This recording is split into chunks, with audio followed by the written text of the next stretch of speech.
Welcome to the Whiskey Vault. It's just me to... Oh. Sorry. So quick to assume. They got their hopes up. So quick to assume. Here, put your hands out in a 5. I'm gonna try to do that knife thing. Think ready? you can do it? I can on myself, but it somehow is more nerve-wracking doing it on someone else. All right. What do we got? We've got comparison day thanks to the patron saint Ryan Butler of Monkey Shoulder. Ryan Butler. You patron saint of whiskey.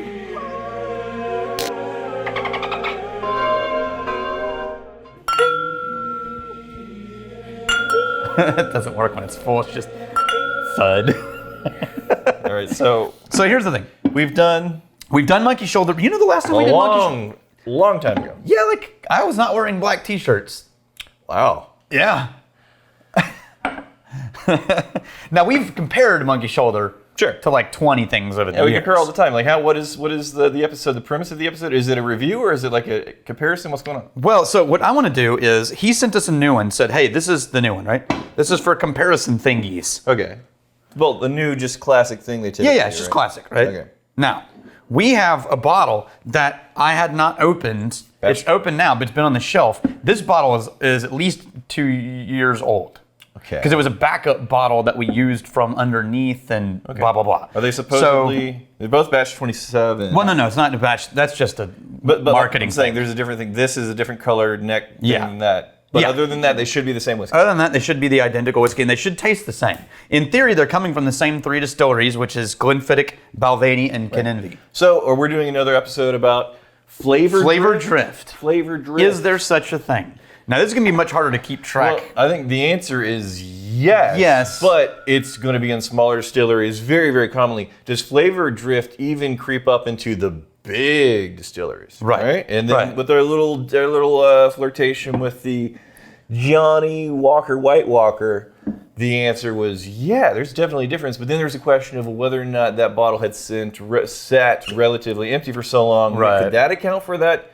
We're about to find out. This one's recently opened, Okay. which is why I wanted to test it. Okay. But it's an older bottle. Okay. Now keep in mind, so keep track of those. This is the original. Yes. I just poured the original. Yeah. This is the Ryan Butler one. Hey, if anybody knows what the batch 27 means on the Monkey Shoulder? No, they looked it up, and it has to do with some sort of like recipe blend that they used to create Monkey Shoulder originally. But So they did like 27 at least variations. we don't know. Okay. And we don't even know if it's only Glenfiddich, Balvenie, and Kinninvie. They said there could be a fourth distillery involved now because they recently got voted the #1 blended Scotch in the world, beating out Johnny Walker. Interesting. By bartenders. Interesting. Pouring it at bars. Okay. Because their marketing campaign was feet on the ground, talk to bartenders, and man, did it work.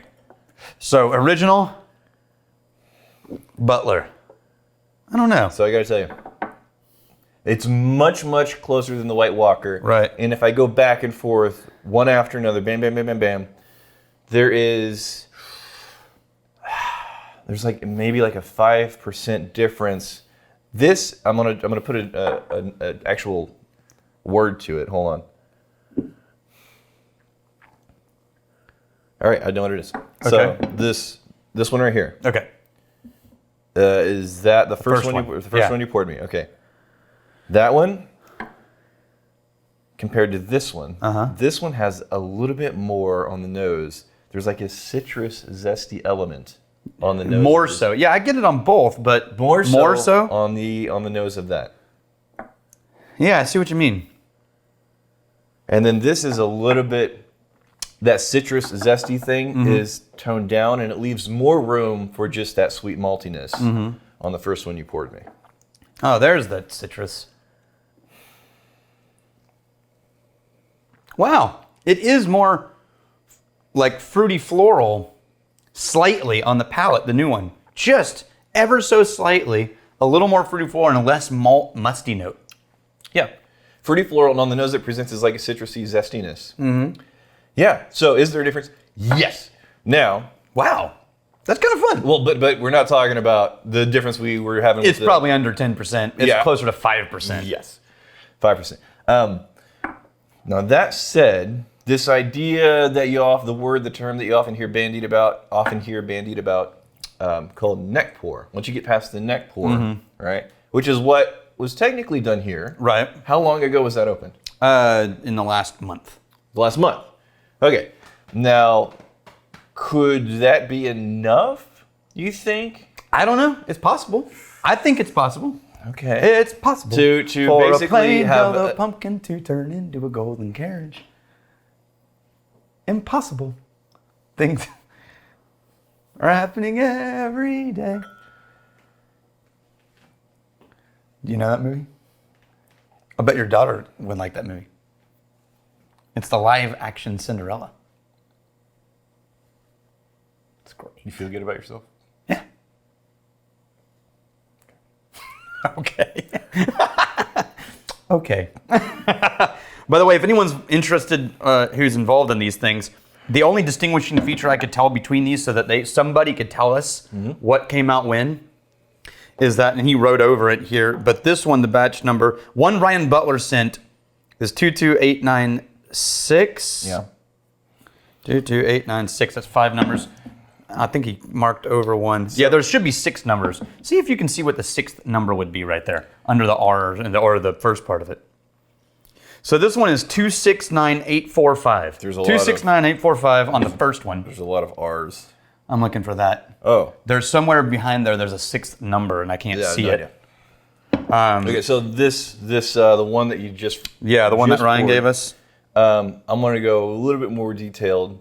On the nose, it's like kind of a citrusy, zesty.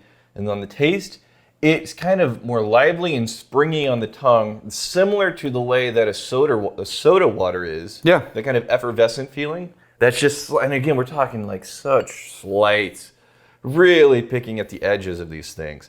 Broad strokes, same damn thing.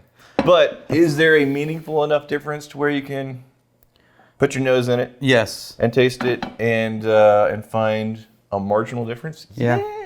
228962. Okay. Is that one. In case anyone wants to look up a batch of something. I think that's what that last Between the number two, is. what do you prefer? I prefer the newer one. Do you? It's slightly fruitier.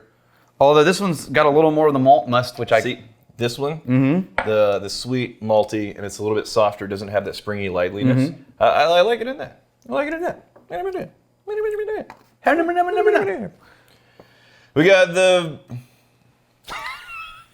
I didn't do it. Terry Nolan got it for you. You can blame Terry. Vyashchelov. Vyashchelov. Litvinenko. Litvinenko. Vyashchelov Litvinenko. I got that. Nailed it. This may start a discussion, but do you apply rule number 1 to other things besides whiskey? For example, let's say you see your friend drown his medium rare steak in ketchup. Is it all good? Do you get a little twitch in your eye but keep quiet, or do you tell them exactly why you no longer can be friends?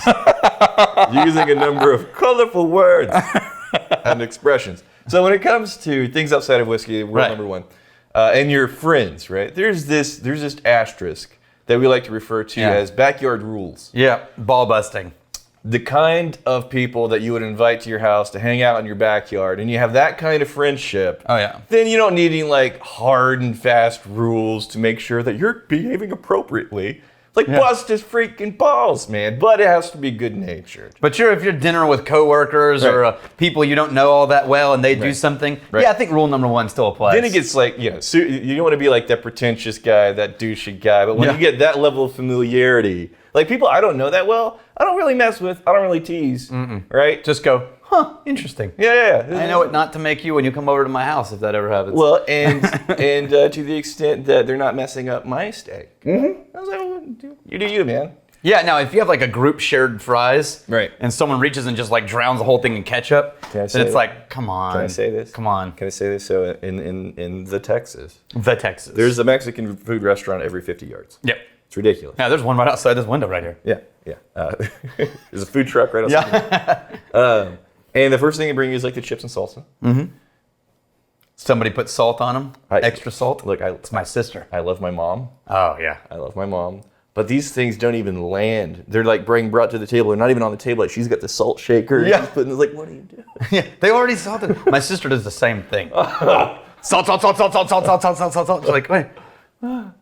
Okay. I guess you like salt. Yeah. And now she's got Jackson doing it. So we can go out on that one. We got the Arthur Blackstone lost his son, Rodney, just before his 21st birthday due to kidney failure. Man, that is rough. Yeah. Yeah, I'm very sorry to hear that. To Rodney Blackstone.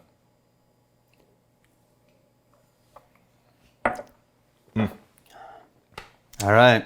All right, so I think we've decided that it is a real thing, but it's such a small difference. Right. It might be equally bottle related as much as it is blend related. well, and this is an interesting theme that we've been kind of experiencing within the last few months. I mean, I think the biggest example we've seen was the Dewar's Caribbean cask, the rum cask. Yeah. But that felt like something really did change. So something was off. Yeah. It wasn't Like probably not in the blend. It probably wasn't in the shipment or It bottle. wasn't like a natural drift that happens from No. year to year. I don't think so. Okay. Why would drift happen? Since we're doing It the only times I've seen it in smaller, I've not seen drift in big ones that much, but this in and then smaller the White ones, Walker it probably has to do with what you're comparing to. Okay. Right? Now, I will tell you in smaller ones, like friends of ours, Smaller they'll say distilleries. like, look, we can't replicate that last one exactly. It's just not possible. Right. So what we're looking for is not, let's recreate this one identical. And then more to the point, they can't replicate that one exactly because Because of the small amount of barrels Right. and the they're working extreme with variations much of smaller barrels. quantity. You're going to have Yeah. variation from season to season with like the ingredients, the grain, the mash bill. And that's true of every distillery. depending on the weather and But when you're whatnot. working with 100 barrels. Right, but the reason why single barrel programs even exist is because single barrels deliver different options. Right. So if you had like a batch of barrels one year, you put them together, you made this bottling, the chances on that scale of you getting another batch of barrels that are doing the same thing, very, very small. You have to really scale up, get this economy of scale of volume. Now, you can't do that with Monkey Shoulder. Because what our friends would say is, look, we want to figure out what are the hallmarks of what makes this whiskey. Right. And then the other things are up for grabs. Right. As long as we hit these three things, then there can be variation on the other things. But with something like Monkey Shoulder, you better hit it so damn close that maybe it's not in the middle of the red, but it's still hitting red It's 95. in the bullseye. It's 95. And it is. So, It's 95, but it's still interesting to see that there is a little bit of a beep, beep, and that's it. little bit of a beep, beep. Which, well, hold on, before we go out though, since we're dabbling in this area of flavor, Trip, dabbling in this area of flavor, I've always had this thought in the back of my mind, but there was never like an episode, there was never a premise that we were doing that really allowed me to go down this path. And I think this is close enough for me to start talking about this whole idea of awards for whiskeys. Okay. Oh, because someone gets an award, and then what all the consumers buy, does it taste like what won the award? Very rarely. Very rarely. I'm saying. Yeah. I'm saying. That was a known thing. Well, that was a known thing. Like, even when the Crown Royal Harvest Right. won, Right. which was somewhere over here. Anyway, the one that won Yeah. was like a special release. Yeah. And then everyone went and bought the Crown Royal Harvest. Which is my point. Like when people who are making their buying decisions based on what awards something has won. Yeah. It's like, wait a minute. The chances of what you can get off that shelf are going to be like exactly what won that award. Well, who knows? And wine, it's even more so. Yeah. But whiskey, definitely. yeah. Well, Yeah. and gosh, we keep going off on tangents real quick. Basically, the idea in wine, there's vintages in wine. Right. And wineries are very comfortable year to year. There is Yeah, going to be 97 was really amazing. Right. 98 wasn't that great. And the smaller a distillery is, the more they're going to be experiencing that idea, that concept of a vintage Right. from year to year. I just wish it was so acknowledged and so accepted that distilleries could put out kind of like a vintage, a year Yeah. statement of this is the year this was made. And you know, several are. Oh, Yeah, there are distilleries that are doing vintages, like Glen Rothes. okay. 1999. Yeah. You know, and so on. I would love to see a lot more of that. Yeah. Just across all categories, year to year. Yeah. I would like that better than an age statement.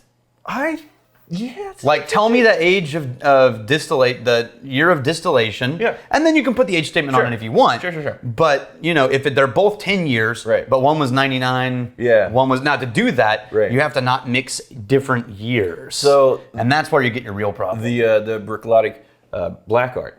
Right. Right, that's one where somebody says, "I blah blah blah, I got the black art." I've had enough of those to where, man, this is a very, very different whiskey. Like 30 plus percent, 40%. Yeah, Yeah. I think it was Gene Tuliev. He brought the 1991 black card, and we may have finished that Right ourselves. down there while everyone else was sitting up on the patio. Yeah, we may have killed that ourselves. But he brought it, so it's fine. That's fine. And so it was phenomenal, though. But I've had a few others like, wait a minute, it's not my memory being hazy. He's like, no, I exactly know what that 91 was bringing to the table. Yes. Oh, yeah, interesting stuff. Here's the fighting stew. Wait.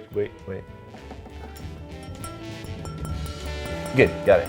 Here's to fighting, stealing, and drinking. If you fight for friends. Steal, may you steal your liver's sake. And some of these whiskeys you might be able to get, not often, sometimes are larger brands. Son of a bitch. And if you drink, may you drink with us. The bottle Lord. The bottle Lord. Oh, wait, hang on. What? It's Brad Leclerc. Did you? Oh, really? That guy? Oh. The bottle Lord. Oh.